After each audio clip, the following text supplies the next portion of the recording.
de revenir à Tunis, même virtuellement, hein, pour faire un exposé au séminaire.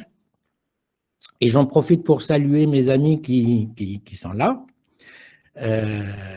Donc, je vais parler d'une méthode variationnelle pour la photoacoustique, l'imagerie photoacoustique en milieu hétérogène. Alors, dans le titre, le mot variationnel est peut-être un petit peu abusif parce qu'il sous-entend que les méthodes existantes en PAI, donc en photoacoustique, en imagerie photoacoustique, ne le sont pas. Or, on peut très bien les mettre dans un cadre variationnel, mais j'ai tenu à mettre ce mot parce que, pour moi, l'esprit de la méthode que je vais proposer repose justement sur une vision variationnelle des choses. Donc, même s'il y a un léger abus pour les autres méthodes, je le garde quand même dans le titre. Donc, il s'agit de tomographie. Alors, je vais… alors, mon écran ne défile pas, voilà. Je vais donc développer l'exposé selon le plan qui est là. Vous me dites hein, s'il y a un problème sur les slides, si vous ne voyez pas, vous m'interrompez. Effectivement, on est toujours sur le premier slide. Là. Ah.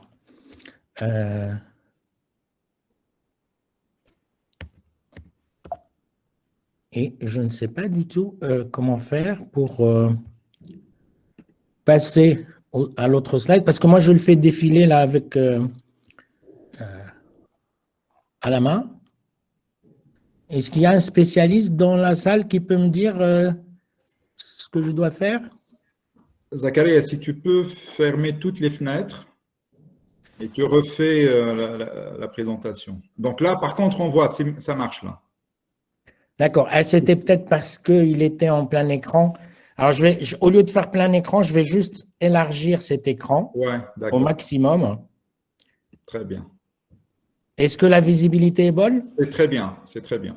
Ok, ça marche. Donc, le plan de l'exposé, ça sera en premier une espèce de motivation physique, peut-être un petit peu soporifique pour des vrais physiciens, pour justifier l'imagerie photoacoustique. Ensuite, je vais parler des problèmes mathématiques, la formulation mathématique de la PAI, donc c'est l'imagerie photoacoustique. Alors, comme il s'agit d'un procédé tomographique, c'est essentiellement un problème inverse. On éclaire un objet, on mesure quelque chose, et à partir de ce quelque chose qu'on a mesuré, par exemple sur le bord, on va essayer de reconstruire les caractéristiques ou certaines caractéristiques du milieu traversé par les rayons. Donc, qui dit problème inverse dit deux problèmes mathématiques principaux. Le problème de la détermination unique, est-ce que ce que j'ai mesuré me permet de reconstruire les caractéristiques qui m'intéressent? Et le deuxième, c'est la stabilité. Lorsque je reconstruis avec des données perturbées, est-ce que la perturbation sur la solution sera à la même échelle que la perturbation sur les données? Donc ça, c'est deux problèmes qui sont fondamentaux quand on fait des problèmes inverses. Ensuite, je vais parler un peu vaguement de la méthode du retournement temporel modifié. Je vais expliquer ce que c'est, parce que c'est la méthode qui s'est imposée dans ce domaine, et notre méthode est quelque part sa concurrente directe ou son complément direct. Donc, il faut comprendre le retournement temporel avant de voir un peu ce qu'on a fait. Ensuite, donc l'approche que j'ai appelée variationnelle, que je pourrais aussi appeler une méthode de gradient ou une méthode adjointe, vous allez le voir. Ensuite, je vais présenter des simulations numériques et des comparaisons avec justement les méthodes de retournement temporel pour valider un petit peu notre approche, montrer un peu ce qu'elle apporte ou ce qu'elle n'apporte pas dans le domaine. Et je vais finir par quelques remarques et conclusions. Alors, c'est un travail commun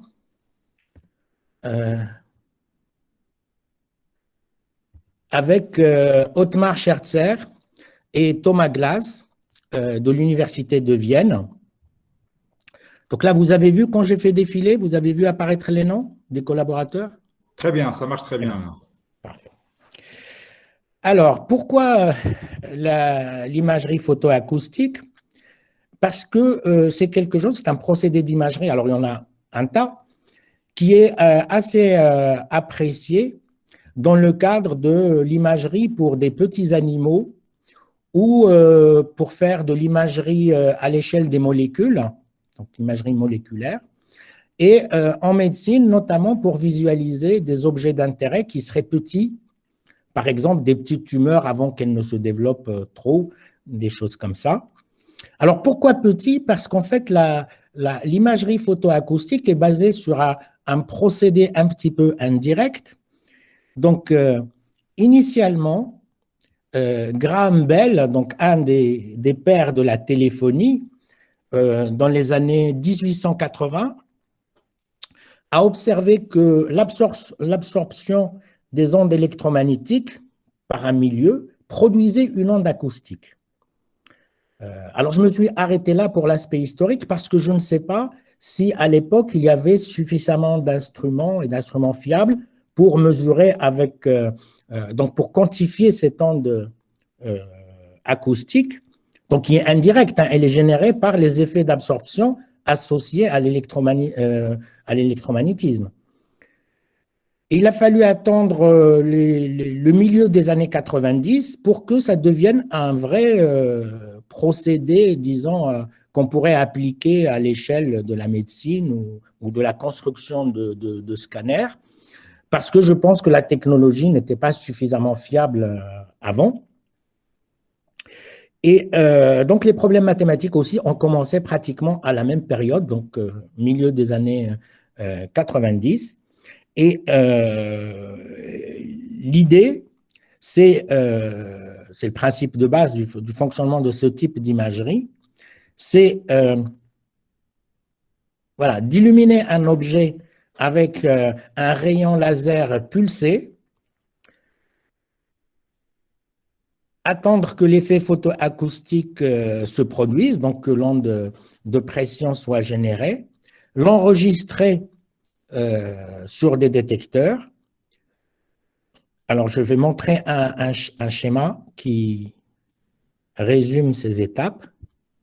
Donc, vous voyez bien la figure. Donc là, il s'agit d'un poisson zébra. Donc, c'est un petit poisson un peu translucide qu'on soumet à un rayonnement laser. Le rayonnement laser produit l'onde photoacoustique qui va être enregistrée sur des détecteurs, donc ici mis au bord. D'accord? Et l'objectif, c'est à partir des mesures enregistrées sur le détecteur, essayer de reconstruire l'état initial de l'onde, donc de l'onde de pression. Donc, de reconstruire en fait la donnée initiale. Donc, ça, c'est le principe de la PAI. Alors, il y a d'autres procédés d'imagerie qui obéissent aux mêmes règles. Ce qui change, c'est le moyen d'illuminer l'objet ou la façon de mesurer ce qu'il y a à mesurer. Alors, dans le cas de la PAI, comme ici, le poisson zébra est quand même très petit, je vais vous montrer un résultat de reconstruction donc de la PAI, de ce poisson zébra, et vous voyez que c'est une image assez fine qui restitue un petit peu le poisson. Et notamment, ce qu'on voit, c'est que la résolution est très bonne, mais il y a aussi le contraste qui est bien marqué. Là, on voit entre l'œil et le reste du corps, et puis les bords de la bête. Donc, les contrastes sont aussi bien marqués. Et ça, c'est quelque chose qui a suscité beaucoup d'intérêt dans ce procédé d'imagerie et qui est ajouté à ses avantages. Et la raison est que ce contraste vient du fait que ce qu'on voit sur l'image, c'est les propriétés d'absorption optique, donc des photons, contrairement à d'autres procédés comme les rayons X ou la tomographie par ordinateur, où c'est basé sur un coefficient d'atténuation qui peut être très bon pour la résolution de l'image, mais qui est peut-être moins sensible au contraste.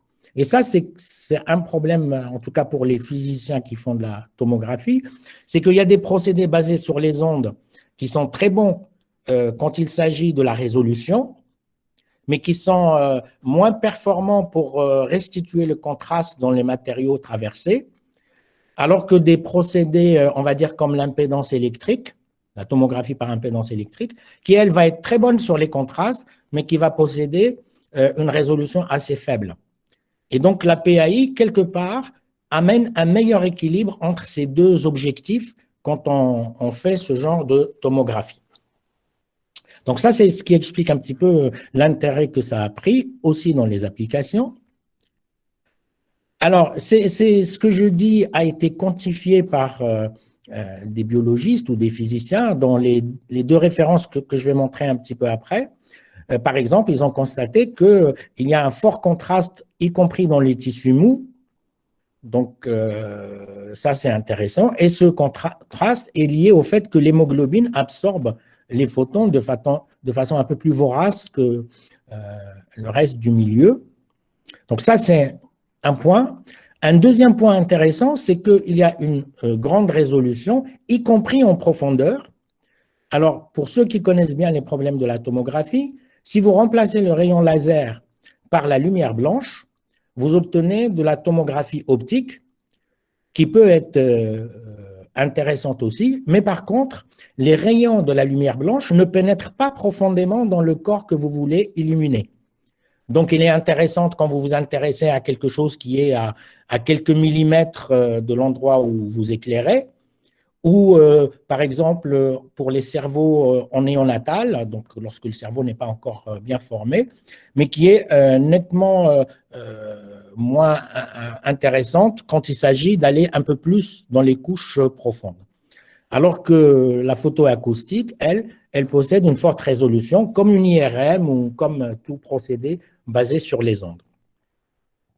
Et un dernier avantage, c'est que, comme c'est un laser pulsé, on peut modifier ou choisir la longueur d'onde de manière à accrocher le spectre de l'absorption qui est connu des physiciens. Par exemple, les physiciens, ils savent que le coefficient d'absorption dans l'eau va être de temps, dans le tissu mou, il va être de temps, etc. Donc, si on a en plus cette connaissance physique, on peut régler le laser de manière à mieux visualiser ces objets. Donc, vous voyez, il y a beaucoup d'avantages dans ce procédé. C'est pour ça qu'il était intéressant à étudier et à utiliser. Et là, je vous montre des images tirées de la référence 2, que je vais citer un peu plus loin, et qui illustrent bien ce propos. Donc là, il s'agit d'une mammographie. Donc là, vous avez un sein qui est éclairé dans la première partie, donc 1A, par des rayons X. Or, il s'agit d'un sein qui est très fibreux, très dense, et dans ce cas, les rayons X le traversent sans relever aucune particularité, quasiment. Les ultrasons sont un petit peu meilleurs parce que les ultrasons, eux, captent en fait l'activité de l'hémoglobine, l'absorption par l'hémoglobine. Or, dans une région, par exemple, où vous avez une tumeur cancéreuse, il y a une forte activité cellulaire qui fait qu'il y a beaucoup de sang, circulation de sang, donc il y a une concentration d'hémoglobine. Donc, les ultrasons sont plus fiables de ce point de vue. Et là, vous regardez la reconstruction par la tomographie photoacoustique, qui est très, très bonne parce qu'en fait, elle localise assez bien la zone de tumeur.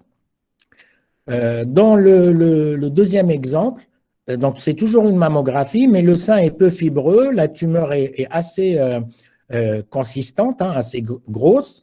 Et dans ce cas, les rayons X peuvent être efficaces, hein, ils localisent la tumeur. Les ultrasons, pareil, parce que c'est toujours rattaché à cette activité sanguine. Et puis, vous voyez que la tomographie reste aussi avantageuse.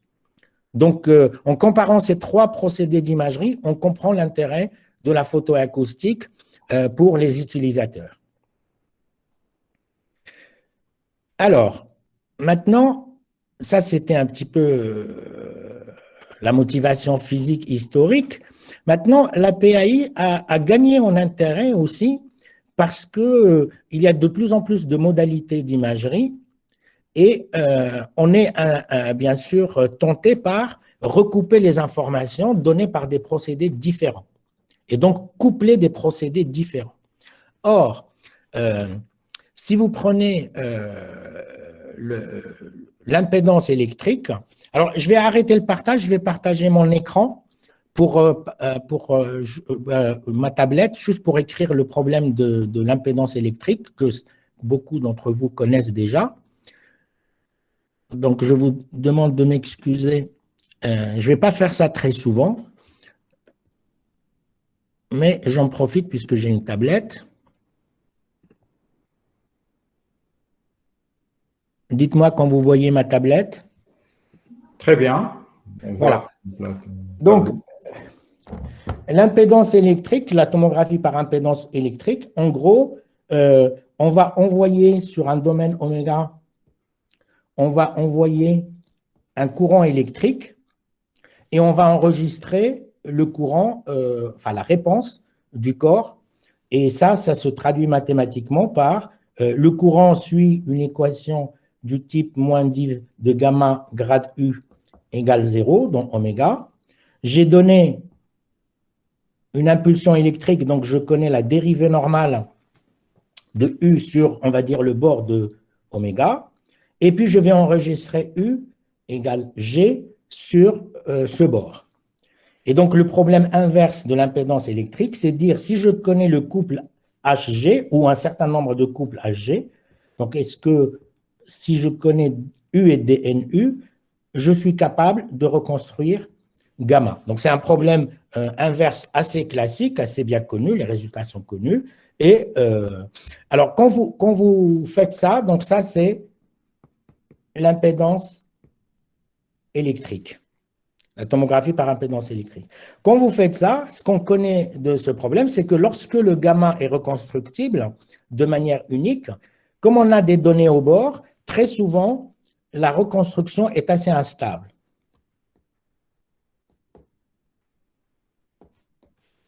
On peut la quantifier, il y a des estimations de stabilité qui nous disent que ce n'est pas génial. Alors, il se trouve que comme vous avez envoyé un courant électrique sur oméga, oméga qui est un tissu vivant, va chauffer et par conséquent, il va se dilater. Et en se dilatant, il va produire une onde. Alors, c'est thermoacoustique, mais ça ressemble à la PAI. Et cette onde de pression, vous pouvez l'enregistrer. Et il se trouve que quand vous enregistrez cette onde, je vais l'appeler P, elle vérifie une équation des ondes. Donc ici, c'est d'Alembertien de P égale 0. Et surtout, la condition initiale de l'onde est proportionnelle à gamma. C'est quelque chose comme ça. Donc, je ne vais pas détailler, mais juste pour expliquer l'intérêt. Et donc, l'idée, c'est que si vous résolvez ce problème que je vais appeler un problème de PAI, vous allez avoir la donnée initiale. Et la donnée initiale, c'est une donnée dans tout le domaine et non pas une observation sur le bord. Donc, elle va vous permettre de reconstruire de manière beaucoup plus stable le U de votre problème d'impédance électrique. Donc, vous voyez, en couplant ces deux procédés de tomographie, vous obtenez quelque chose qui a beaucoup intéressé aussi bien les mathématiciens que les physiciens ces derniers temps. Donc, je vais revenir maintenant sur l'exposé.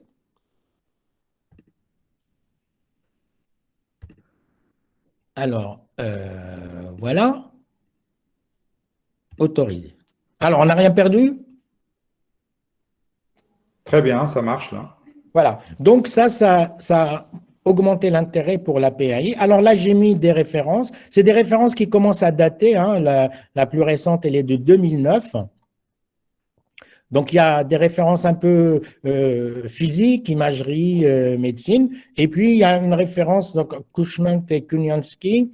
Alors, ça, c'était un article, ou un long article, qui est devenu un livre plus tard, et dans lequel on peut trouver beaucoup de références sur ce sujet et sur les problèmes autour de ce sujet. Donc, je suis désolé, je n'ai pas mis à jour les références. Alors, maintenant, passons au côté mathématique de la PAI. Donc, l'onde de pression, c'est une équation des ondes qui se propage dans l'espace tout entier. La vraie inconnue, c'est la condition initiale de l'onde. Donc ici, j'appelle ça F. Et vous avez une condition de vitesse nulle, vitesse initiale nulle. Alors, cette condition n'est pas essentielle pour faire des maths sur ce problème, mais physiquement, c'est ce qu'on considère comme raisonnable. Donc, il n'y a pas de raison de compliquer les choses juste pour les compliquer. Donc, je vais garder cette vitesse nulle, vitesse initiale nulle. Alors, nous, on a mis l'équation sous une forme plus générale qui plaît aux physiciens parce que c'est comme ça que les physiciens écrivent l'équation en question, en séparant la vitesse là en deux paramètres. Donc, K de X qui est en fait la compressibilité du matériau, donc quelque chose qu'ils peuvent mesurer, et ρ, c'est la densité. Alors, vous voyez que ici, si vous dérivez, si le gradient de ρ est petit, vous tombez sur cette équation-là avec C au carré qui serait 1 sur K fois ρ.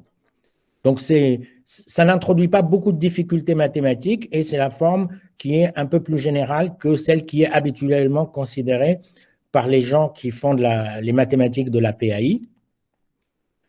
Alors, vous voyez que le domaine oméga, pour l'instant, n'a joué aucun rôle ici et la partie gamma de sa frontière non plus. Et en fait, oméga va intervenir de la façon suivante. Pour que le problème soit significatif, il faut prendre F à support compact et que le support de F, ce que vous voulez observer, soit contenu dans oméga. Oméga est votre domaine d'observation, ce qui paraît être une hypothèse, tout ce qu'il y a de raisonnable. Ensuite, il y a des conditions de non-dégénérescence de l'équation, donc ρ et K sont bornées inférieurement par des constantes strictement positives. Elles sont bornées tout court. Et là, je les suppose C1 de RD, mais c'est complètement, c'est juste pour simplifier l'exposé parce qu'il n'y a aucune difficulté à passer à W1 l'infini, voire en séparant les paramètres à L infini pour l'un, ce qui serait plus réaliste parce que ça voudrait dire qu'on accepte des sauts dans le coefficient de compressibilité ou dans la densité. Mais ça n'apporte pas beaucoup de difficultés autres que techniques, donc je vais me limiter à cette hypothèse. Alors, donc on a dit le problème de la PAI. Maintenant, j'ai cette boule grise qui est le support de F, donc l'objet que je veux visualiser. Oméga, le domaine d'observation, c'est ce cylindre, enfin ce quasi-cylindre qui l'entoure. J'ai mes détecteurs tout autour. Et donc, je vais essayer de résoudre mon problème inverse. Donc, j'appelle sigma égale gamma croix 0t. Alors, gamma, ça peut être toute la frontière de D de oméga, ce qui simplifie les mathématiques, et on va voir pas que. Mais en pratique, ce qu'on aimerait, c'est que les résultats s'adaptent au fait que gamma soit une partie ouverte, on va dire, de mesure non nulle, de D de oméga, mais pas tout D de oméga, parce qu'on peut imaginer qu'on n'enveloppe pas complètement l'objet qu'on veut illuminer. On va supposer que ρ et K, en fait, que la vitesse de l'onde est constante dans oméga bar. Alors, oméga bar, ce n'est pas l'adhérence de oméga, c'est le complémentaire. Donc, on dit en gros qu'en dehors du domaine d'intérêt, le domaine où on observe, l'onde se propage à une vitesse de 1, ce qui n'est pas exorbitant comme hypothèse. Voilà. Et donc, le problème de la PAI, c'est j'ai une donnée initiale, F dans H1,0 de oméga, l'espace de Sobolev avec des conditions nulles sur D de oméga. F est à support compact, donc il n'y a aucune difficulté. Et auquel j'associe la mesure. Donc, j'enregistre la pression au cours du temps sur gamma. Et donc, la question principale ou les questions principales pour le problème inverse, c'est connaissant M, est-ce que je suis capable de déterminer F sans ambiguïté, donc de manière unique? Et si M est entaché d'erreurs, est-ce que les solutions que j'obtiens vont être quand même dans un écart raisonnable? Donc, c'est l'unicité et la reconstruction stable. Et vous voyez que j'ai noté M delta, parce que dans ce que je vais exposer, je vais toujours considérer que mes données sont perturbées. bruitées. Alors, les sources des bruits dans ce problème sont nombreuses. Par exemple, vous voyez, là, j'ai des détecteurs discrets, donc je n'enregistre pas sur une surface continue. Donc, ça, déjà, c'est une source d'erreur. Donc, il y a beaucoup de sources d'erreur et résoudre ce problème sans prendre en compte les perturbations sur les données, ce n'est pas très réaliste du point de vue de la physique. Voilà. Alors, hop. Donc, si je regarde le problème standard de la photoacoustique, en gros, l'idée est bien résumée dans ce schéma. Si je patiente suffisamment longtemps, si T va à plus l'infini, j'ai un problème de Cauchy, l'équation des ondes est réversible, donc je peux revenir et inverser l'onde. Mais si j'ai T qui est assez grand, on peut montrer, et ça a été démontré déjà assez tôt, on peut montrer que le problème est unique, je ne sais pas comment traduire est uniquement solvable, enfin que effectivement la connaissance de M me permet de reconstruire F de manière unique. Et il y a aussi des résultats de stabilité sur lesquels je vais revenir un peu plus tard. Alors, quand je mets standard, ça veut dire sous la forme 1 que j'ai montré du problème de… Mais sous la forme 2, c'est encore valable. Il y a des petites modifications et des petites technicités, mais qui ne changent pas fondamentalement les choses.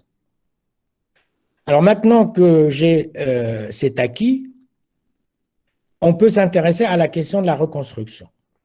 Alors, historiquement, les gens qui se sont intéressés à ces problèmes se sont divisés en deux communautés. La première, c'est une communauté qui cherchait à faire des reconstructions analytiques en trouvant des rétroprojections. Alors, l'idée est la suivante, c'est une équation des ondes, donc vous avez le principe de Huygens, et donc, a priori, vous êtes capable de relier la donnée initiale aux données au bord par un opérateur, qui peut être un opérateur sympathique, un opérateur intégral avec un noyau raisonnable. Et dans ce cas, on peut chercher des formules qui nous permettent une résolution exacte du problème. Ce sont les formules de rétroprojection. Alors, il y avait une forte communauté qui travaillait, peut-être qui travaille toujours là-dedans, je ne sais pas. Et ensuite, il y a une autre approche pour les gens qui connaissent bien les ondes, c'est de dire si je peux écrire un développement dans une base raisonnable, par exemple de fonctions propres, eh bien, je peux obtenir une représentation de ma solution comme une série. En tronquant la série, je peux calculer ma solution, donc reconstruire ma donnée initiale. Seulement, ces deux classes de méthodes sont basées essentiellement sur deux hypothèses trop fortes. La première, c'est que la vitesse de l'onde est constante, et que les géométries considérées ne sont pas trop compliquées. Donc, sous ces deux conditions, ces méthodes sont parfaitement compétitives et elles permettent une reconstruction de l'objet d'intérêt. Zach, on a perdu de nouveau ta présentation. Je crois que si ça reste trop longtemps, ça déconnecte ou un truc comme ça. Ah oui, d'accord. Donc, je vais recommencer alors le partage. Non, avant de recommencer le partage, je vais couper parce que, tu vois, j'ai l'impression que quand tu partages quelque chose,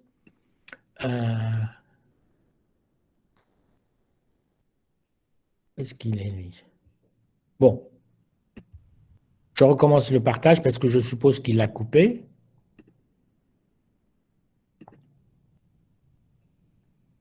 Partager.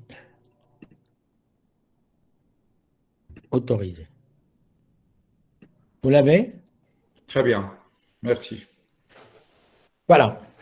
Donc, ces méthodes sont plutôt adaptées au cas de la vitesse constante et des géométries relativement sphériques ou cylindriques où on peut faire les calculs de façon analytique.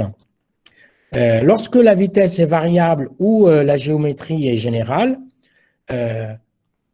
la méthode qui s'est imposée, c'est la méthode du retournement temporel dont vous avez sans doute entendu parler parce qu'elle est devenue le standard dans ce genre de problème.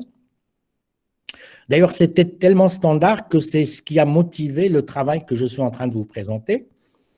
Alors, la méthode du retournement temporel est basée sur le travail de Matthias Fink dans les années 90. Matthias Fink est un physicien.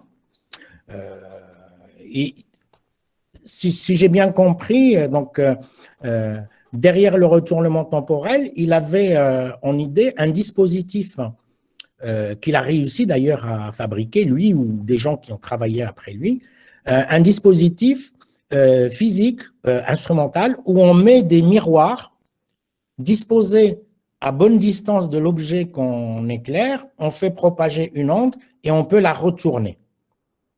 Donc, ça a eu un grand succès dans la communauté à l'époque. Et juste après, Matthias Fink, qui à l'époque était peut-être à l'ESPCI, a embrayé sur le problème mathématique de la méthode du retournement temporel. Il y a eu un premier papier, je crois, avec Claude Bardos, dans ces eaux-là, entre 90 et 94-95.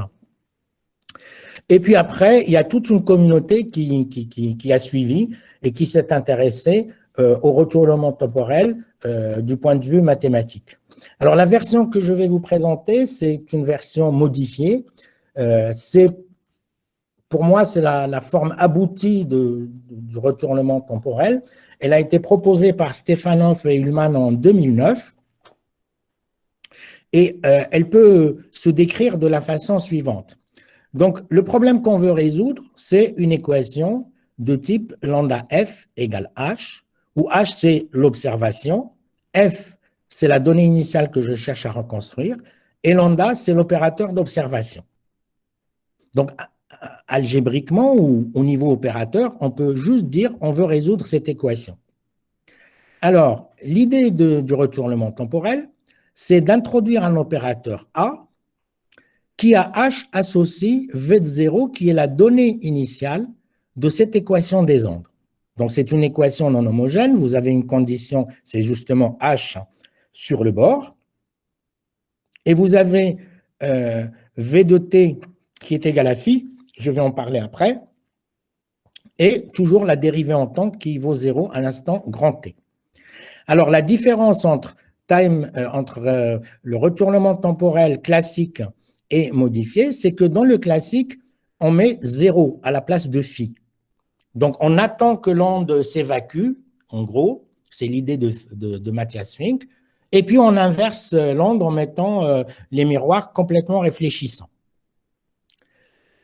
Ça, c'est la méthode standard. La méthode modifiée introduit ce phi. Alors, quelle est la raison? La raison, c'est que si vous regardez cette équation des ondes, si vous mettez 0 ici, vous risquez d'avoir une singularité à l'instant grand t, parce qu'il n'y a pas une compatibilité avec la donnée au bord. Donc, l'idée de Stefanov et Ullmann, c'était de dire, si on relève h par, disons, la partie elliptique de l'opérateur, eh bien, on lève cette singularité de premier ordre, et donc on contourne cette difficulté. Alors, on peut aussi essayer de lever les singularités de second ordre, etc. Mais dans la méthode qu'ils ont proposée, c'est ça.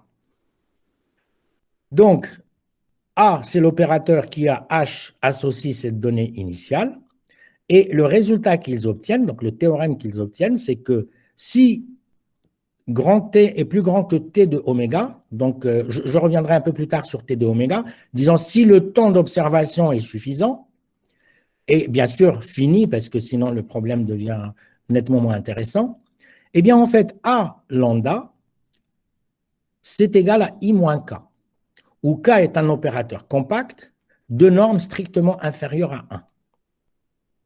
D'accord? Donc, quelque part, si vous mettez à la place de K, vous mettez 0, vous voyez que A, c'est un peu l'inverse à gauche de lambda, restreint à oméga.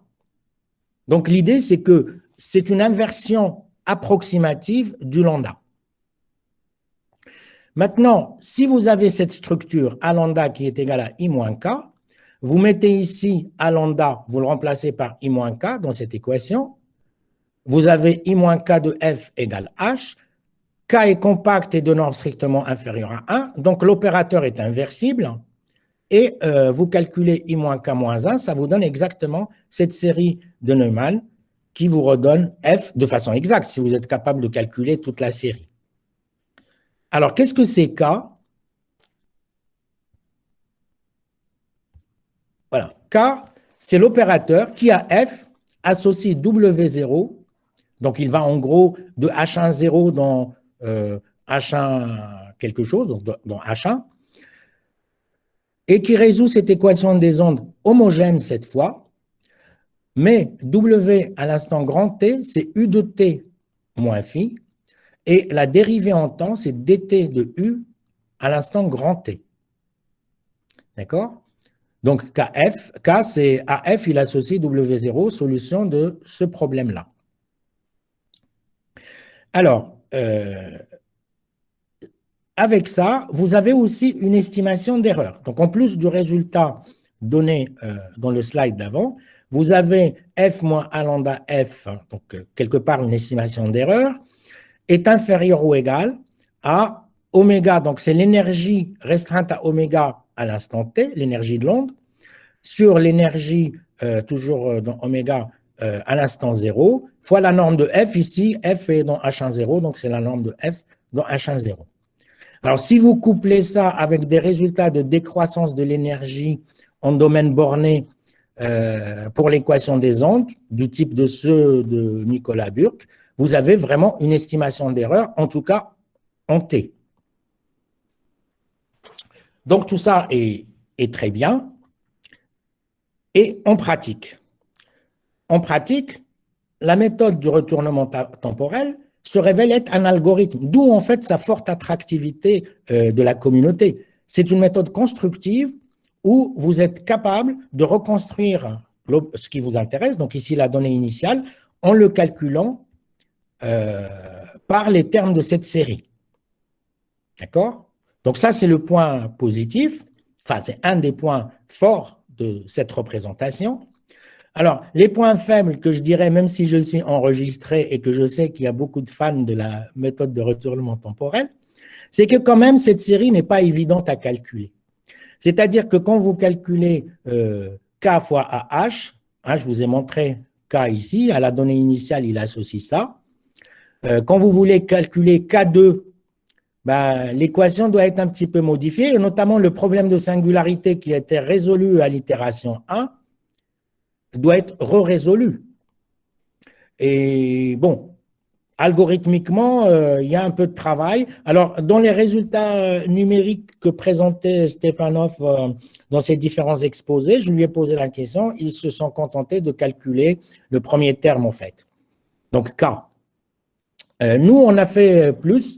On a été un peu plus loin parce qu'on a mis ça sous une forme algorithmique peut-être plus adaptée. Et donc, en calculant plus de termes, ça permet quand même d'améliorer le rendement de cette méthode. Alors, deuxième défaut que j'y vois, moi, c'est que vous avez une condition homogène, c'est très bien, mais vous partez avec des données que vous devez connaître sur tout le bord. Donc, je vous rappelle que U, c'est la solution du problème avec comme donnée initiale F. Donc, vous devez avoir cette donnée ainsi que la dérivée dans tout oméga. Donc, ça pose, enfin, c'est pas insurmontable, mais disons que numériquement, ça pose quelques difficultés. Donc, voilà. Alors, qu'est-ce que je peux dire de plus pour la méthode? Je peux dire la chose suivante, c'est que cette restriction que T soit plus grand que T de oméga, quasiment toutes les méthodes l'ont. Si vous voulez observer quelque chose, il faut patienter que les rayons qui transportent l'information arrivent là où vous observez. Donc ça, c'est une condition assez naturelle. Par contre, cette représentation, elle n'est exacte que dans le cas où vous observez à partir de tout le bord. Si vous observez à partir d'une partie du bord, eh bien, l'opérateur est un petit peu plus compliqué et tout n'est pas explicite. Donc, bon, il y a encore une représentation, mais c'est plus A lambda égale I moins K. Donc, normalement, vous ne devez pas utiliser cette formule. Cependant, quand vous regardez comment ça marche, Si vous êtes habitué des relèvements, vous dites il n'y a pas de raison. Si H est donné sur gamma qui est strictement dans D de oméga, je le prolonge par 0, je le relève et je fais le calcul. Et en pratique, c'est ce qu'on fait. Même si analytiquement, on n'est pas capable de dire qu'on a toujours cette formule. Donc voilà, ça c'est quelques petites remarques autour du retournement temporel, la version, disons, la plus aboutie. Donc maintenant, j'en viens à parler de notre approche. Donc, c'est ce que j'ai appelé problème 2. Alors, le problème, en fait, est essentiellement le même, hein, excepté qu'on a remplacé C par ρ et K. On a toujours l'opérateur d'observation L, qui associe la donnée initiale à ce qu'on a enregistré sur le bord spatio-temporel, et on se pose les questions de l'injectivité, de la continuité de cet opérateur, donc les questions habituelles. Alors, première propriété de L, bon, évidemment, il est linéaire, il est borné et on peut facilement expliciter cette borne. Donc, norme de L est inférieure à C gamma. Alors, C gamma, c'est la constante juste du théorème de trace. C de T qui est donné ici, racine de T sur cette quantité qui dépend des coefficients. Alors, la norme F1 ρ, c'est en fait une norme équivalente à la norme H1 parce que comme l'équation s'écrit en gros Kp plus div de ρ moins 1 grade U, bah, vous devez écrire une norme H1 adaptée. Mais elle est équivalente à la norme H1, donc on peut, quitte à rajouter une constante ici, on peut remplacer par la norme H1.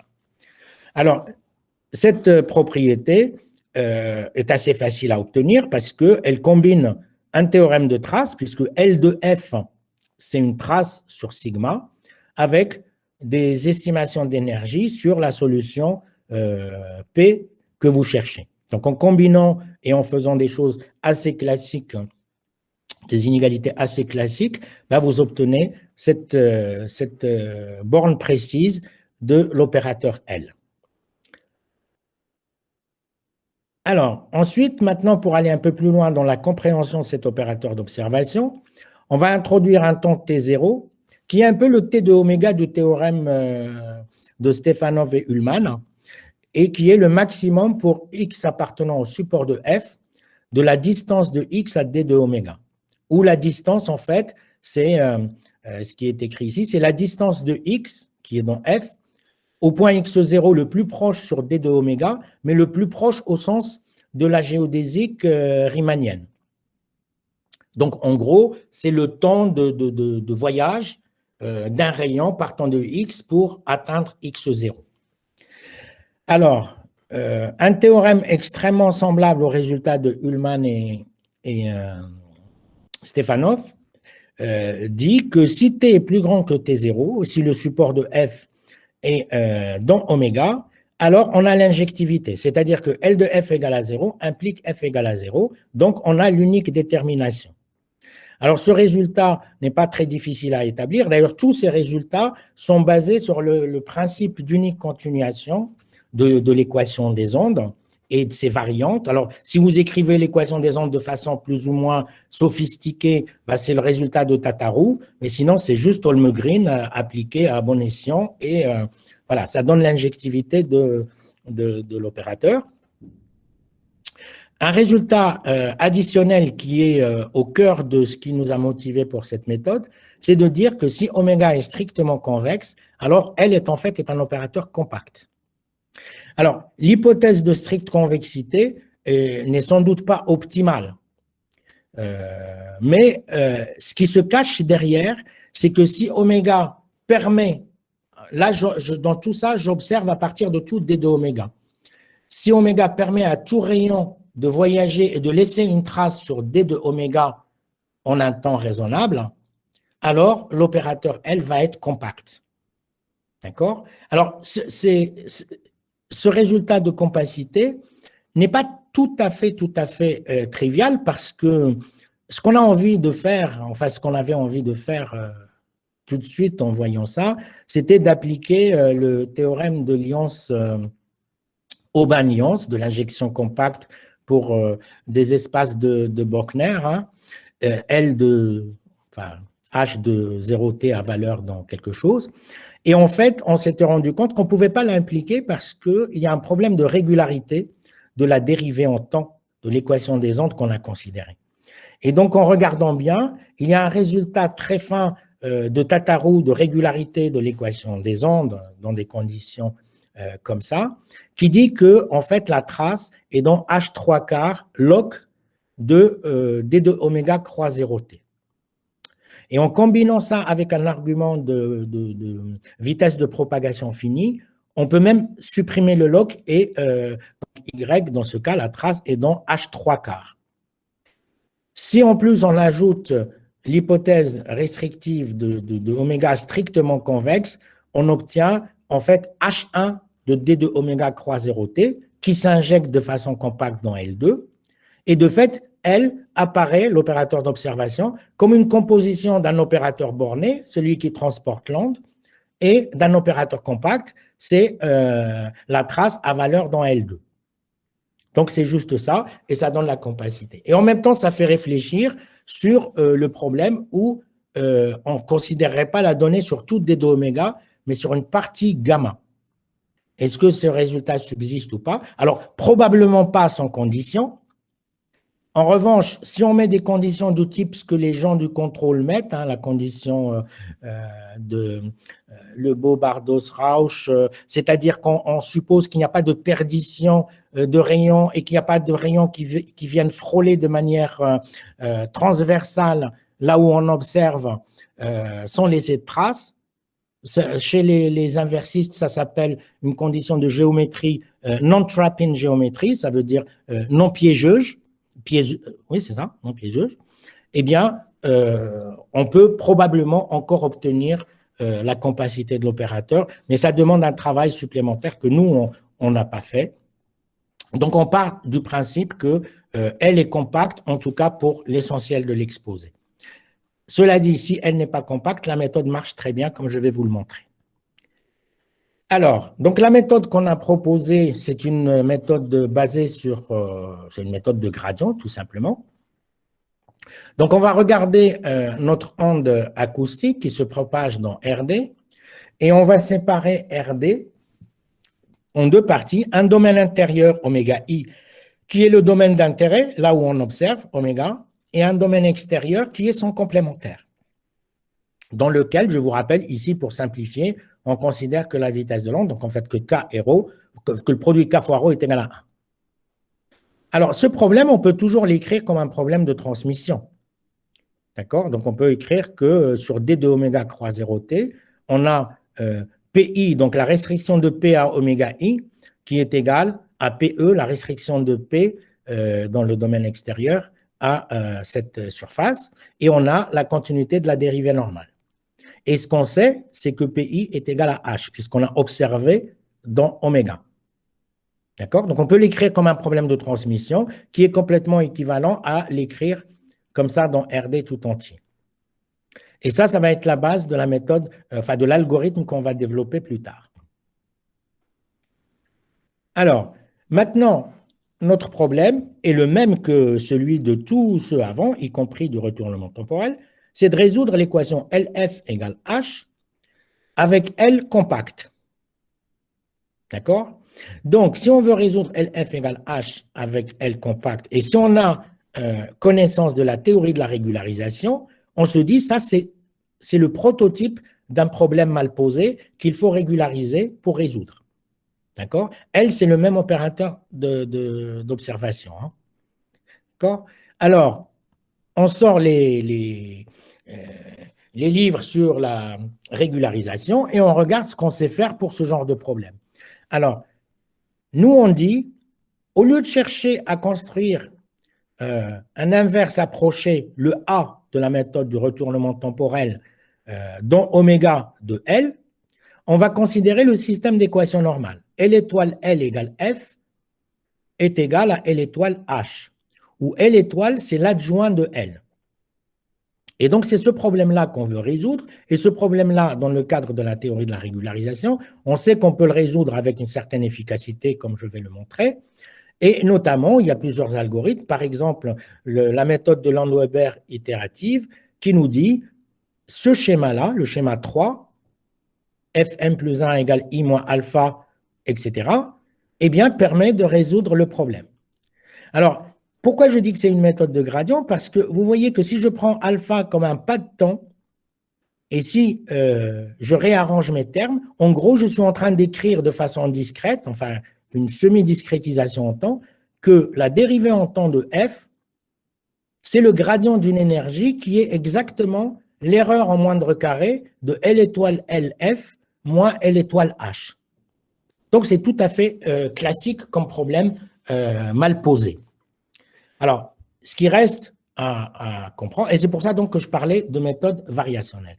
Alors, ce qui reste maintenant, c'est d'essayer de voir qu'est-ce que c'est L étoile.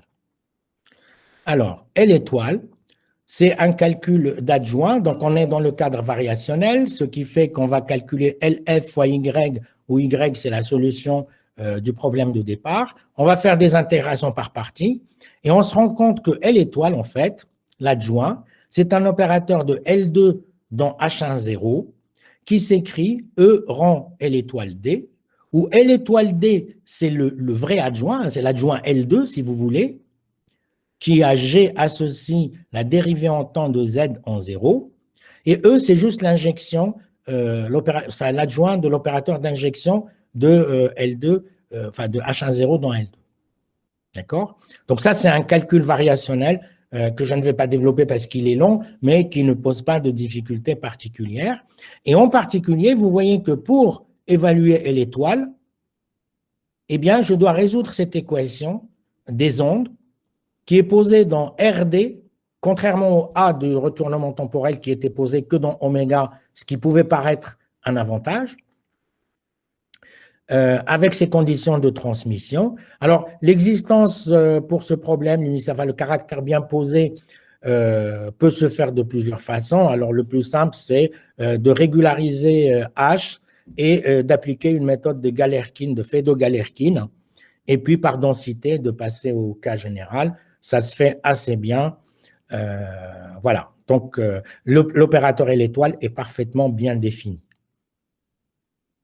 Alors maintenant, je reviens sur l'aspect approche régularisation. Donc, la méthode d'itération de Landweber, qui n'est pas la seule dans ce domaine, nous dit les choses suivantes. Si l'opérateur L, pour lequel je veux résoudre LF égale M, va de H1 dans H2 qui sont des espaces de Hilbert, donc pour nous c'est L2 et H1 0, et si j'ai oméga fois la norme de L au carré qui est inférieur ou égal à 1 pour un certain oméga positif, et si j'ai des données M et M perturbées, M delta, c'est bruité, donc la magnitude des bruits est delta, donc M moins M delta est inférieur à delta, alors cet algorithme-là me permet de calculer une solution. Je vais voir ce que c'est que cette solution. En plus, par rapport à la méthode du retournement temporel, j'ai un critère d'arrêt de mes calculs, et ce critère me dit que lorsque la donnée M delta moins L de FK delta, donc tout ça, c'est des choses parfaitement calculables dans l'algorithme, est plus grand que tau fois delta, ben j'arrête les calculs. Donc, pour le numérique, c'est vraiment tout avantageux parce que j'ai des données perturbées et j'ai un critère d'arrêt et un algorithme qui ne nécessite pas de stocker des données supplémentaires. De plus, j'ai un théorème qui me dit que si M appartient à l'image de L, qui est égale en fait à l'image de l'inverse ou du pseudo-inverse de L, alors soit delta égale 0, donc je n'ai pas de bruit, et dans ce cas, la suite FK converge vers le pseudo-inverse de F DAG, F DAG, et en plus, F DAG, donc la solution vers laquelle je converge, s'obtient comme la somme de cette série. Alors c'est amusant parce que structurellement, ça ressemble au retournement temporel modifié, mais en fait, c'est fondamentalement différent parce que L étoile L, ça n'a rien à voir avec l'opérateur que vous mettriez ici si vous voulez résoudre par la méthode de série de Neumann. Alors, dans l'article, enfin, dans un des articles qu'on a fait sur le sujet, on a un peu étudié les différences entre les deux représentations qui sont structurellement similaires, mais à l'intérieur, sont différentes. Si par contre la donnée est bruitée, et si le bruit n'est pas trop fort, s'il est inférieur à un niveau delta connu, alors on peut toujours construire une suite de solutions donc données par l'algorithme de Landweber qui convergent toujours vers FDAG, et en plus, si M n'est pas dans le rang de LDAG, donc de l'inverse, alors F4 tend vers plus l'infini. Donc, on a beaucoup de choses, beaucoup d'outils qu'on peut donner au numérique, des résultats de convergence, des résultats de stabilité, etc. Alors, maintenant, une des objections qu'on peut soulever, c'est de dire ah oui, mais le retournement temporel, on résout une équation des ondes uniquement dans oméga, qui est un domaine borné. C'est quand même plus pratique que de résoudre dans RD, donc R3. Et en fait, c'est un faux avantage en réalité, parce que si on fait les choses intelligemment, ça se passe bien. Alors, quand je dis intelligemment, ça ne veut pas dire qu'on a inventé la méthode, mais que des gens très intelligents ont travaillé sur le sujet et ont proposé des méthodes qui sont tout à fait compétitives. Et notamment, nous, on s'est basé sur un papier de Tawfiq Aboud, Joly, je crois, Oussama Dar. Enfin, il y avait 3 ou 4 auteurs.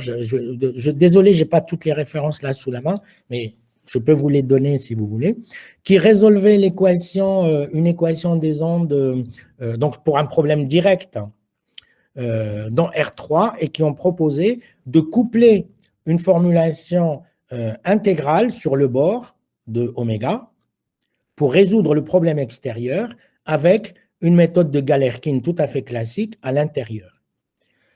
Alors, c'est pour ça que j'ai écrit le problème sous la forme d'un problème de transmission, parce que du coup, vous voyez que le solver va être construit en 2 parties. Une partie qui va écrire la méthode de Galerkin, donc les éléments finis par exemple, à l'intérieur de oméga, et une partie qui va utiliser les potentiels simples et double couches, comme on fait habituellement dans les méthodes intégrales, pour obtenir des valeurs de la dérivée normale du problème extérieur sur le bord oméga. Alors, je vais détailler un petit peu plus. Alors, dans ce travail, donc on s'est basé sur cette méthode étudiée par Aboud, Joly et Hadar, et on a été pas mal aidé par Faletta, qui est une numéricienne italienne et qui a pas mal développé dans ce sens, et elle nous a pas mal conseillé pour qu'on puisse donc réaliser le code de calcul. Donc, je tenais encore à la remercier dans cet exposé. Alors, donc on va appeler V et K les potentiels doubles et simples couches associés au problème extérieur. Et on va écrire notre onde, qui, je vous le rappelle, se propage dans R3 tout entier, sous la forme d'un problème interne dans oméga. Donc ça, c'est oméga I. Donc c'est une équation des ondes variationnelles, tout ce qu'il y a de normal. Et avec ce terme-là, donc, où vous voyez apparaître les potentiels V et K appliqués à la dérivée normale en P et à P, qui sont déduites des conditions extérieures. Et puis, le problème adjoint, donc quand on veut calculer L étoile, évaluer L étoile en un point, consiste à résoudre exactement le même problème. Alors, il faut se méfier parce qu'on pourrait dire comment on résout le même problème, un en partant de 0 à grand T, l'autre de grand T à 0, ben, on pourrait presque faire les choses simultanément. Et en fait, il y a quand même un couplage à travers la dérivée normale de P qui fait que, bon, il faut être prudent, mais ça se résout assez bien, comme je vais le montrer. Alors, la difficulté pour les gens qui sont habitués à résoudre des équations des ondes dans le domaine borné, c'est l'évaluation de ces quantités, Kp, donc potentiel simple couche, potentiel double couche, K et V. Or, ça, des gens qui sont des spécialistes de la résolution numérique de l'équation des ondes ont déjà travaillé dessus, et notamment V est représenté de cette façon à l'aide du noyau de Green, associés à l'équation des ondes, K à l'aide de la dérivée normale, donc ce sont des opérateurs à noyau, et pour évaluer, pour les calculer, pour évaluer cette double intégrale, il semblerait que le top de ce qu'on peut faire, c'est d'utiliser des formules de quadrature d'une grande précision et stable, qui sont les formules de quadrature de Lubitsch. Alors, je ne vais pas rentrer dans tous les détails, mais en gros, les intégrales, ça va devenir des sommes d'intégrales avec des poids adaptés. Donc, je ne vais pas vous assommer avec tous ces détails numériques, mais c'est juste pour vous montrer la réalisabilité de l'algorithme. Même si on est dans RD, on sait faire des choses suffisamment intelligentes et pertinentes pour que le problème ne soit pas trop difficile à résoudre. Et donc, les poids sont donnés ici à l'aide de fonctions qui sont des fonctions analytiques. Donc là, c'est K0 et K1 sont les fonctions de Bessel de premier et de second ordre. La fonction gamma qui apparaît ici, c'est un polynôme du second degré. Donc, tout ça est explicite et on peut calculer sans aucune difficulté. Et donc, en injectant ça dans le système d'équations ici, on a un système d'équations des ondes, on peut dire mixte si vous voulez, parce qu'il y a deux lignes au lieu d'une, mais ça se résout très très bien avec des différences finies, des éléments finis, etc.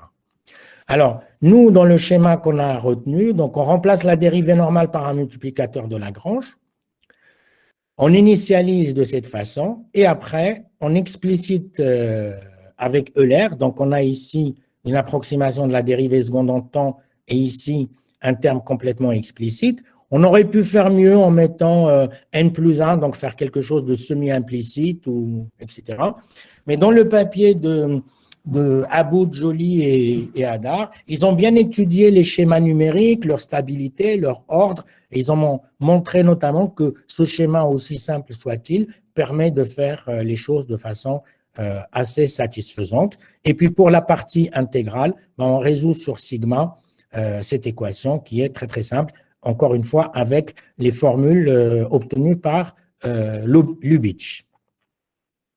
Donc voilà, maintenant, alors je ne sais pas combien de temps il me reste, j'ai commencé un peu en retard, donc je peux déborder encore un petit peu ou pas? Oui, oui, en quelques minutes, oui, bien sûr. Voilà. Donc là, je vous montre les résultats numériques. Donc ici, ça représente une coupe du cerveau. Et ici, la donnée qu'on cherche à tracer est en fait bruitée. Alors, sur mes images, pardon. Sur mes images, on ne voit pas bien le bruit dans cette affaire. Alors, c'est l'inconvénient quand on fait des visios, c'est qu'on est dans son bureau, donc on peut être perturbé. Je vais juste couper le son de mon téléphone, comme ça, si la personne rappelle, je ne l'entendrai pas, et vous non plus, et comme ça, ce sera réglé, voilà. Donc, là, l'image est bruitée, et là, c'est une vitesse de propagation qui est une sorte de polynôme du second degré, donc quelque chose de très régulier. Donc ça, c'est mon test. Et là, je vais vous montrer la reconstruction avec, donc, la reconstruction avec le retournement temporel et puis la reconstruction avec notre méthode de régularisation. Là, c'est l'itération 1. Je ne sais pas si vous voyez tout le transparent. Et ça, c'est l'itération 7. Alors, là, je vous demande de me faire confiance parce que c'est la norme de l'œil. Si vous regardez, vous ne voyez pas une trop grande différence. Mais on a des moyens de calculer la quantité de débruitage obtenue sur une image et je peux vous garantir qu'à l'itération 7, on a nettement moins de bruit que pour la méthode du retournement temporel. Alors, là, je prends un autre test. Alors, je présente que des tests qui sont en fait des coups près pour une méthode ou une autre. Donc ici, on enregistre sur un temps très court. Donc, en fait, on perd toute cette superbe que donnent les théorèmes, à savoir reconstruction stable, etc.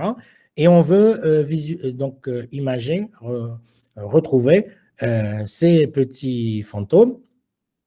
Donc, ça, c'est l'image initiale. Alors, on reconstruit par le retournement temporel. Alors, K-Wave, c'est un logiciel développé quelque part, je crois, en Allemagne, par des Allemands qui ont programmé la méthode du retournement temporel de façon tout à fait intelligente et efficace. Et donc là, quand on utilise les données et la reconstruction avec le logiciel, on obtient ça.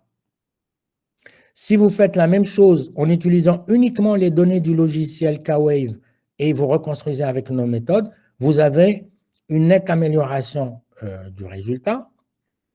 Et on continue. Si vous utilisez les données avec notre méthode et K-Wave, vous obtenez ça, qui est un peu mieux qu'avant, mais c'est encore pas tout à fait satisfaisant. Et ça, c'est complètement la méthode que je vous ai présentée. Donc, c'est tout à fait raisonnable et compétitive. Et ça, c'est pour des temps très courts, pour lesquels, en principe, le retournement temporel pose quelques difficultés. Alors, là, j'ai un autre set de tests. Donc, alors, hop, voilà. Donc, ça, c'est le Mondri. Et là, les données ne sont pas prises sur tout D de oméga, mais sur une partie significative, puisque là, on a une géométrie sphérique. Donc, on prend en fait un demi-cercle sur le bord, ce qui garantit le non-piégeage des rayons. Et là, vous avez dans la ligne 1 la reconstruction par le retournement temporel standard, le retournement temporel modifié par Ullmann et Stefanov, et notre méthode à nous. Hop. Alors, j'ai un problème de stabilité de l'image. Et la deuxième colonne, c'est la même chose. Alors, on fait des reconstructions à 2 fois T0 et 4 fois T0. Alors là aussi, on peut voir qu'il y a quand même une amélioration de notre méthode que je vais quantifier un peu plus tard. Donc ici, pour les données, pour Neumann, on a utilisé la série avec 5 termes. Et pour Landweber, on a fait 5 itérations. Et le résultat est meilleur chez nous, encore une fois, si les données ne sont recueillies que partiellement.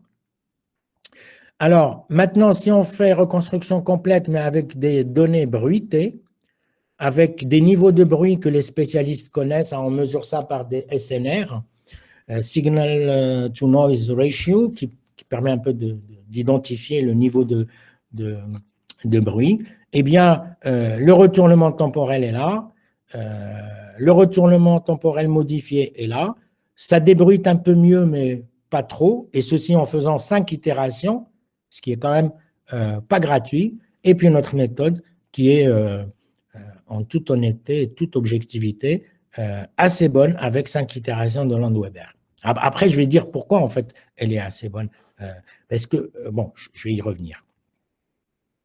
Donc, pour conclure, avantages et limitations. Donc, il y a un tableau qui résume un petit peu les différentes méthodes. Les méthodes qui comptent vraiment, donc, c'est les méthodes, les 3 là. Du point de vue de la convergence, dans le retournement temporel, vous aurez convergence si T20 plus l'infini. Donc, si vous résolvez en fait le problème de Cauchy dans 0 plus l'infini. Si la géométrie n'est pas piégeuse, donc avec des objets à visualiser qui sont, par exemple, convexes ou strictement convexes, et si la donnée est obtenue sur tout le bord de oméga. Dans le cas de la série de Neumann, vous avez déjà convergence pour T plus grand que T1, à condition que, pareil, la géométrie ne soit pas piégeuse et que les données soient recueillies sur D de oméga tout entier. Pour notre méthode, vous avez la convergence dès que T est positif, de manière arbitraire et sur des données, enfin, pour des vitesses arbitraires, hein, pas forcément dans des géométries piégeuses ou pas piégeuses, et des données recueillies uniquement partiellement. Alors, je peux tout de suite expliquer en fait l'intérêt de pourquoi cette méthode apparaît comme meilleure, parce qu'en fait, la régularisation permet de pallier les insuffisances du problème. Quand vous regardez uniquement sur une partie du bord, le fait que vous calculez une solution régularisée, vous calculez quelque part le meilleur candidat avec les données que vous avez. Et donc, évidemment, si les données sont complètes, ben, le meilleur candidat, c'est le candidat que vous cherchez, mais si les données sont moins adaptées, ben, vous obtenez quand même quelque chose qui est le meilleur possible. Donc ça, c'est pour la convergence. Pour la stabilité, même remarque.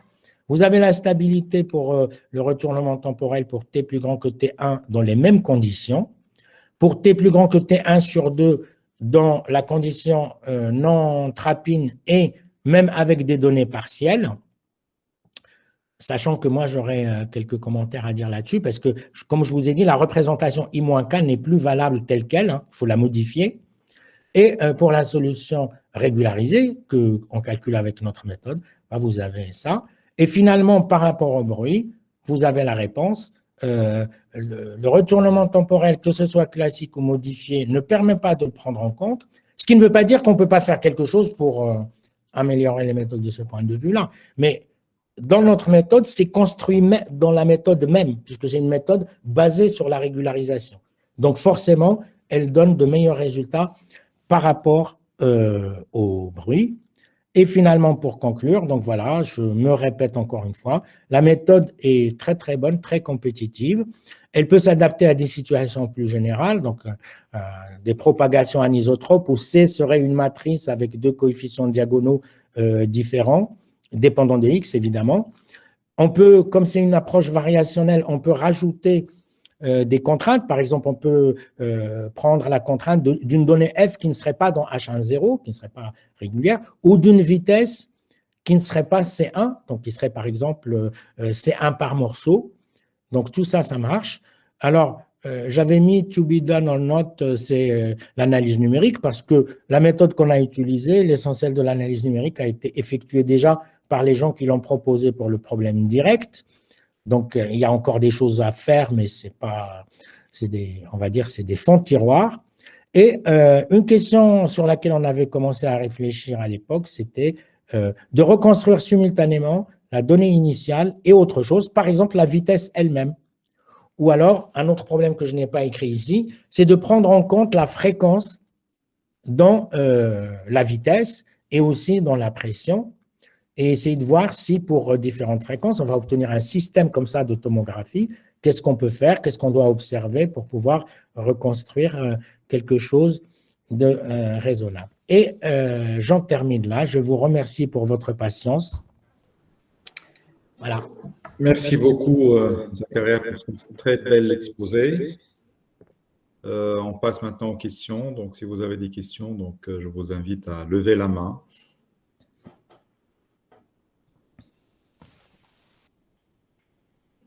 Bon. Amel, c'est à toi. Bonjour Zakaria, merci beaucoup pour cet exposé. Ça fait vraiment toujours plaisir de t'écouter. Merci. C'est vraiment un très très joli exposé. Et puis bon, même si ce sont des choses qu'on a un petit peu écoutées, c'est jamais fait de la même façon. Donc merci beaucoup. Je voudrais juste, parce que la question m'intéresse, que tu précises un tout petit peu plus les aspects données partielles. Tu as dit quelque chose sur laquelle je voudrais rebondir, sur laquelle je voudrais un peu plus d'explications.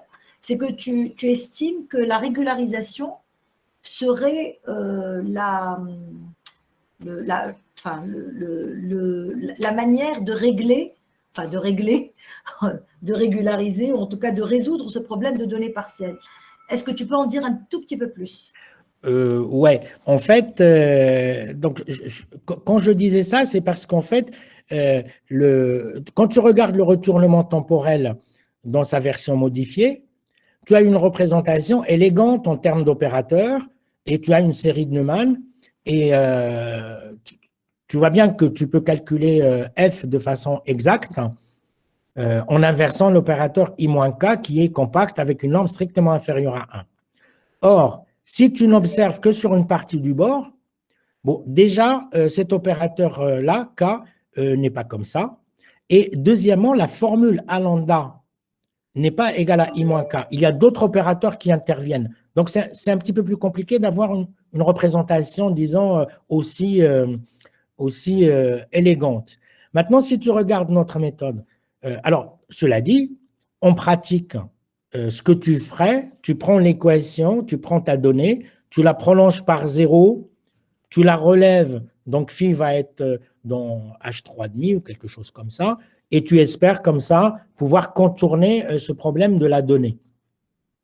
Dans notre méthode, dans la méthode qu'on a proposée, comme on calcule une solution régularisée, en fait, la solution régularisée, comme je le disais, à cause de la régularisation, est soit la solution que tu cherches si tu observes de tout le bord, mais si tu n'observes que d'une partie du bord, c'est la solution la plus vraisemblable, la plus proche de la solution que tu cherches.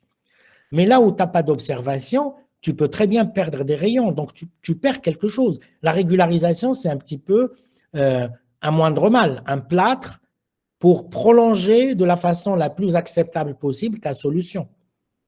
Est-ce que ça répond à ta question? Peut-être partiellement. Je dirais partiellement, Zakaria. Alors, qu'est-ce que tu espérais entendre?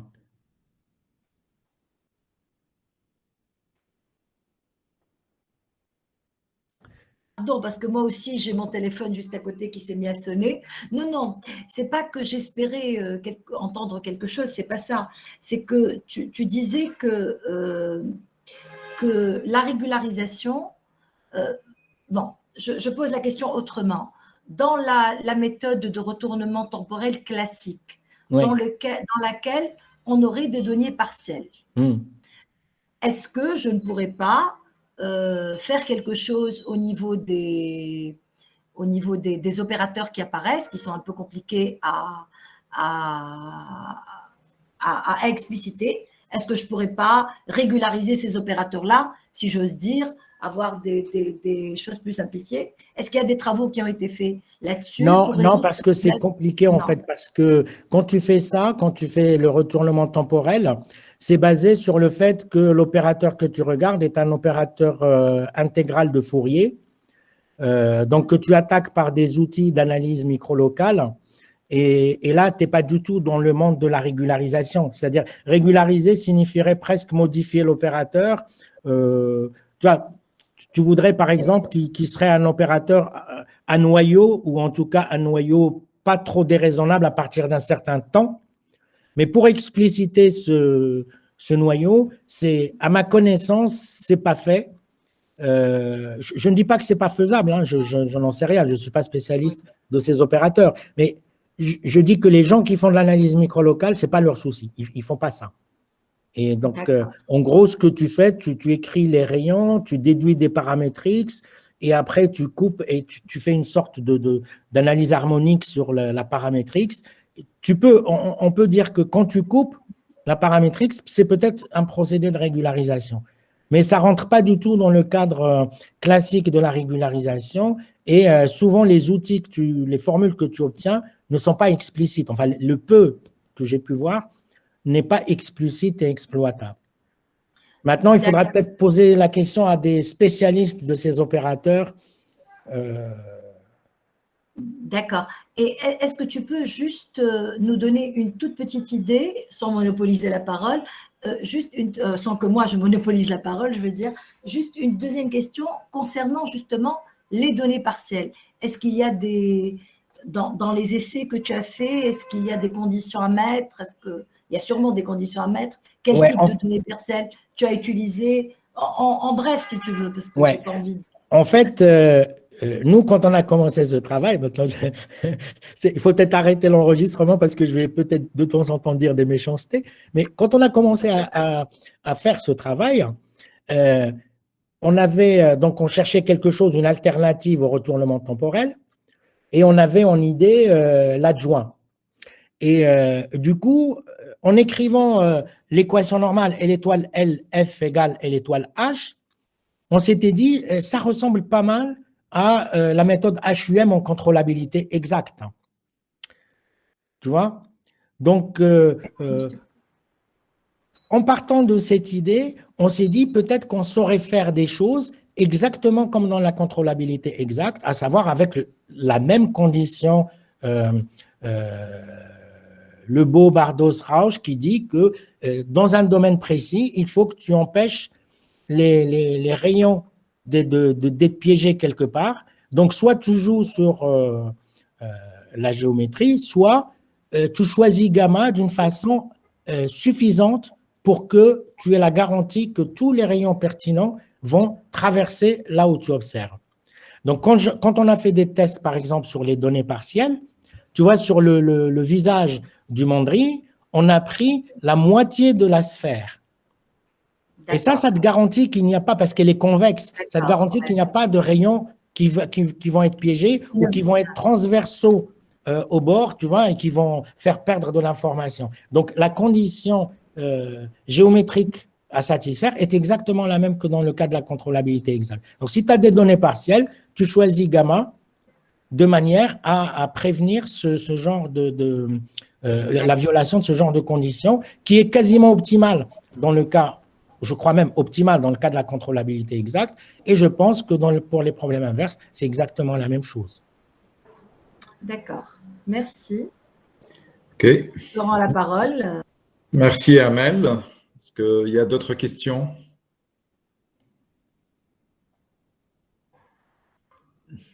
D'autres remarques, commentaires, suggestions?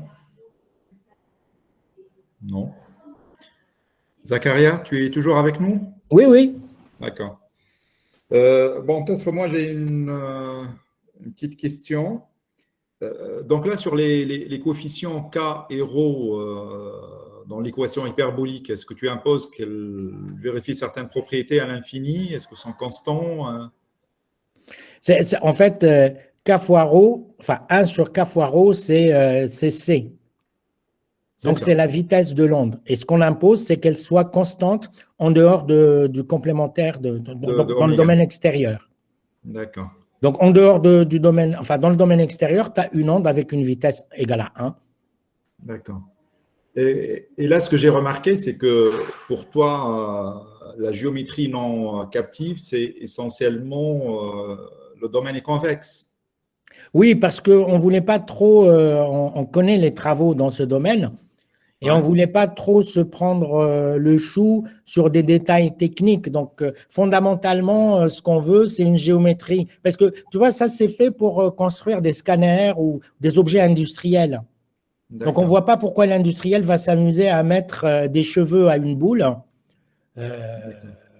s'il veut faire un scanner. Donc, on s'est placé dans le cas d'hypothèse pas forcément optimale, mais suffisante pour que la méthode soit viable. D'accord. Assez générale et assez viable.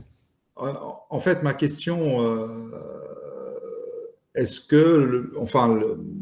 qu'il n'y aura pas des rayons captifs si tu prends ρ d'une façon un peu compliquée tu vois ce que je veux dire? Si, c'est possible. Si, bien sûr, c'est possible. Donc là, moi, je les ai pris C1 pour éviter toute ambiguïté. On peut mettre W1 l'infini. On peut même permettre L l'infini, disons, faire sauter, mais sur tu vois, sur des hypersurfaces régulières.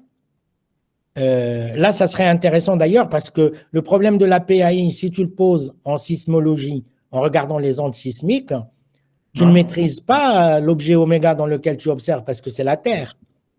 Et donc là, oui, il y a des difficultés. Il y a des gens qui ont fait des travaux, des gens qui font de l'analyse microlocale qui ont fait des travaux là-dessus. Et je ne pense pas qu'on puisse trop s'écarter des hypothèses de travail qu'ils utilisent. D'accord, très très bien. Merci. Est-ce qu'il y a d'autres questions? Bon, Zacharia, merci beaucoup encore une fois d'avoir accepté notre invitation. Merci à vous tous et toutes. Et puis j'espère à très bientôt. Hein, à très Tunis, bientôt, Inch'Allah, en présentiel plutôt. Ah, je l'espère. Merci encore une fois, puis à très bientôt.